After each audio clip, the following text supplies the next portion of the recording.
qualifications are designed to prepare pilots for the rigors of carrier air-wing combat missions and further prepare the aircraft and its weapon systems for operational service.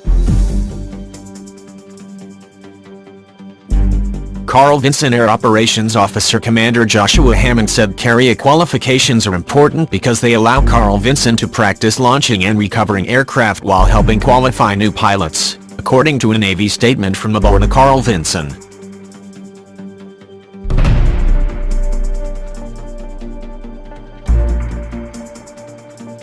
Being at sea for FRS or Fleet Replacement Squadron CQ gives us practice at what we do on deployment, launching and recovering aircraft, Hammond. We can't always be underway with carrier air wing, so these operations help us stay sharp and hone aircraft while helping new pilots gain proficiency.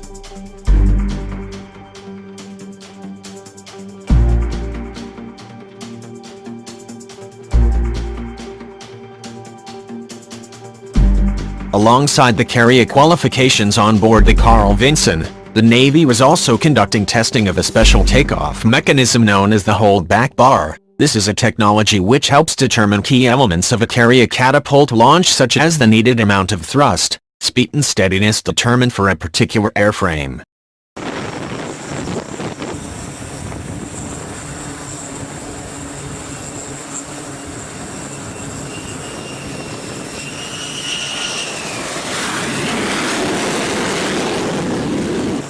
The reduced setting of repeatable release hold-back bar performed well. Both test and fleet are pleased with the progress made in reducing the force of the oscillation seen during catapult shots. The fleet will continue the assessment of the bar, Joe Della Vedova, spokesman for the Joint Program Office, JSF, told Scout Warrior.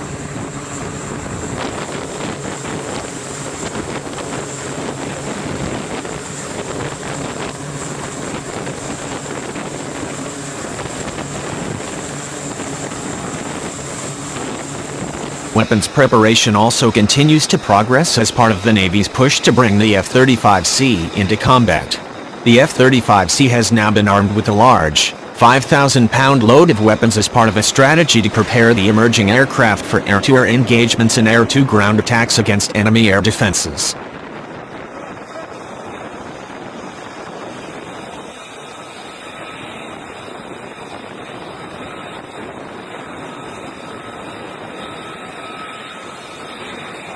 During developmental testing on the USS George Washington in the Atlantic Ocean last year, the F-35C took off with 1 GBU-31, 2 AIM-120s and 4 GBU-12s along with its 25mm gun mounted in a pod beneath the aircraft, Navy officials told Scout Warrior.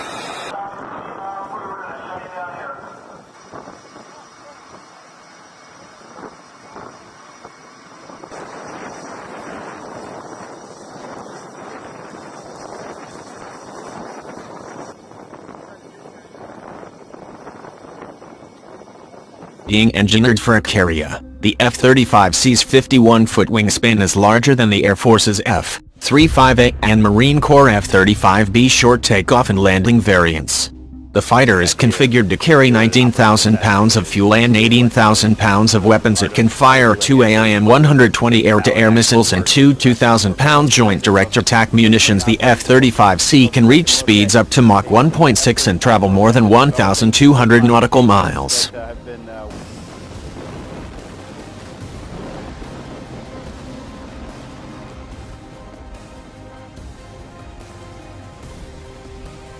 The F-35C is also able to fire the AIM-9X along with other weapons. In the future it will have an ability to drop a small diameter bomb to a high-tech weapon now in development, able to track and destroy moving targets from great distances using a tri-mode seeker. The SDB-2 uses millimeter wave, laser and infrared guidance technology.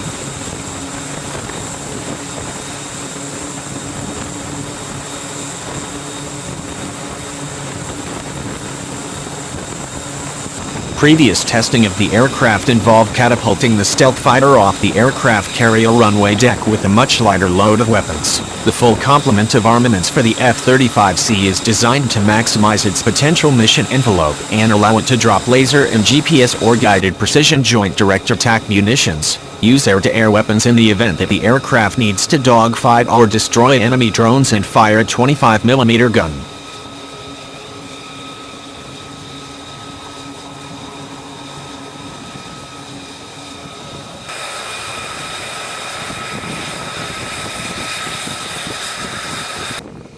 Previous DT-3 testing also evaluated new high-tech adjustments to the aircraft's helmet-mounted display, or HMD. The sensors in the pilot's Generation 3 HMD have been improved with new firmware to better enable pilots to target enemies and perform missions at night. Navy developers added assessments of the F-35C, designed to bring the aircraft into operational service by 2018. Have also included efforts to refine a precision landing technology called Joint Precision Approach and Landing Systems, or JPALs.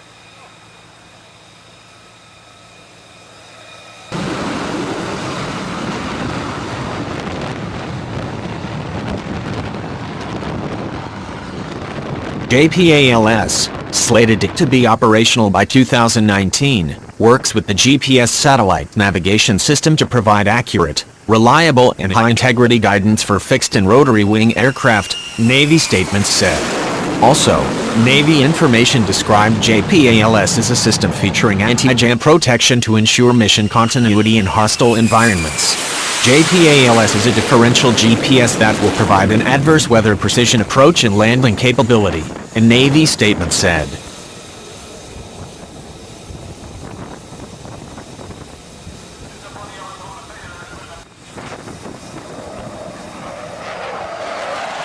Prior to carrier deck takeoffs by two F-35Cs aboard the USS George Washington, the Navy extensively tested takeoff and landing operations at two land facilities, Lakehurst, NJ and Patuxent River MD, with the broad wingspan, reinforced landing gear, ruggedized structures and durable coatings. The Navy's first-of-its-kind F-35C is engineered for harsh shipboard conditions, while avionics equip the pilot with real-time, spherical access to battlespace information and commanders at sea, in the air and on the ground, with an instantaneous, high-fidelity single-picture view of ongoing operations.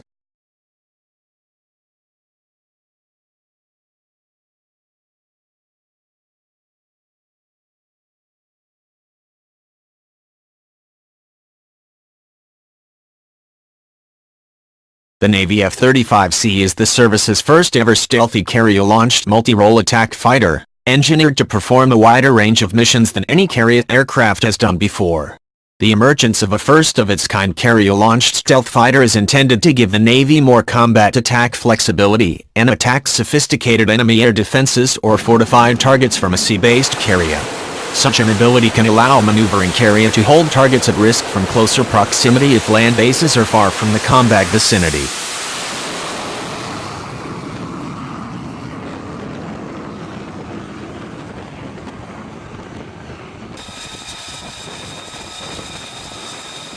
The new stealth Joint Strike Fighter will join the carrier air wing and fly alongside the FRA-18 Super Hornet, E-2D Hawkeye surveillance planes and other aircraft.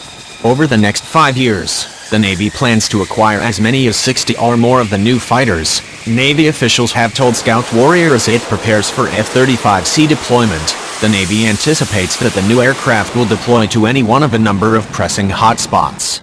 The F-35C is engineered with a new technology called Delta Flight Path, which helps pilot land on a carrier deck more easily. Test pilots and engineers credited the F-35C's Delta Flight Path technology with significantly reducing pilot workload during the approach to the carrier, increasing safety margins during carrier approaches and reducing touchdown dispersion.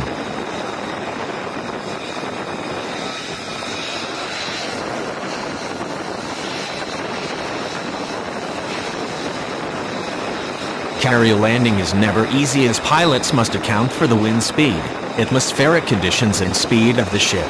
Pilots follow a yellow light on the flight deck of the ship called the Fresnel lens to help the trajectory of the approach, called their glide slope, Navy experts have explained to Scout Warrior. The Fresnel lens includes a vertical row of yellow lights between two horizontal rows of green lights. Using a series of lights and mirrors, a pilot's approach is reflected by the position of the yellow light in relation to the green lights above and below, displaying whether the aircraft is on the right center line or glide slope, Navy pilots have explained.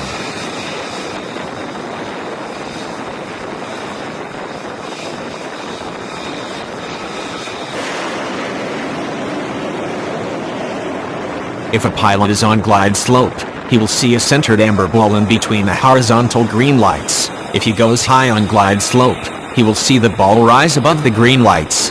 If he goes below glide slope, he will see the ball fall below the green lights.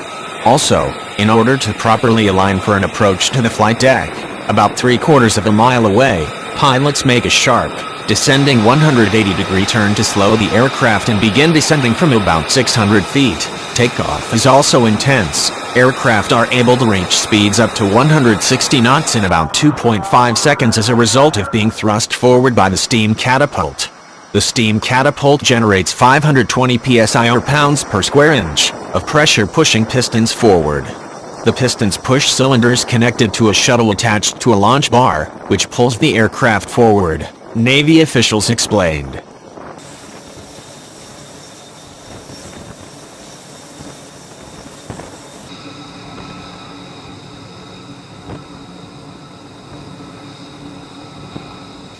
Upon landing, the aircraft catches an arresting cable 4 to 6 inches above the deck of the carrier. Hydraulic fluid controls the pace of deceleration for the aircraft, Navy pilots explained. A hook lowers from the back end of the F-35C aircraft, designed to catch the cable and slow down the plane. In order to maintain its stealth configuration, the aircraft's hook is internal to the airframe. On all the legacy systems, the tail hook sits up underneath the engine externally. Upon landing, 3 doors open up and allow the tail hook to fall down, Navy pilots said.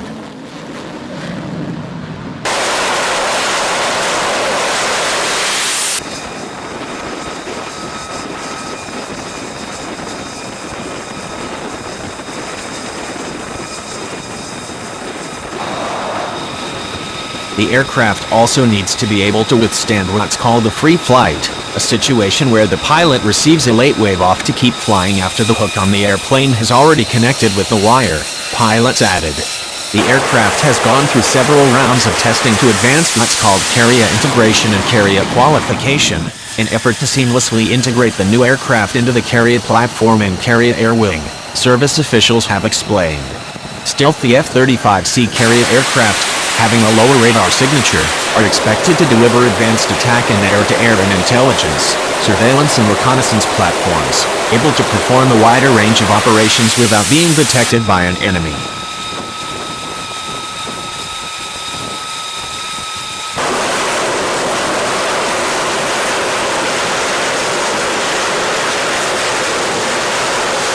The aircraft is part of a broader Navy strategy to be well equipped in the event that it needs to engage in massive, major power war against and near-peer adversaries such as Russia and China, known to have advanced air defenses and air-to-air platforms. The F-35C, the Navy's and Marine Corps carrier-suitable variant, CV, is designed to combine unprecedented at-sea stealth with fighter speed and agility, fuse targeting, cutting-edge avionics, advanced jamming, network-enabled operations and advanced sustainment. In a previously released document described as the Naval Aviation Vision, the F-35C is described as being engineered with reinforced landing gear and durable coatings to allow the F-35C to withstand harsh shipboard conditions while delivering a lethal combination of fighter capabilities to the fleet.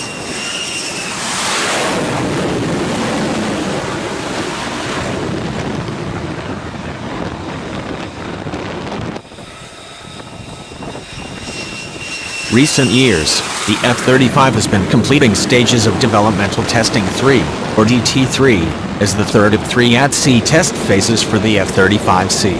Naval aircraft are slated to go through DT1, -2 and -3 test phases in order to ensure the development of aircraft meets specifications and properly identifies mission-critical issues sufficiently early in the test phase. two F-35C Lightning II carrier variants conducted their first arrested landings aboard USS Dwight D. Eisenhower, CVN-69, off the coast of the eastern United States on October 2, 2015.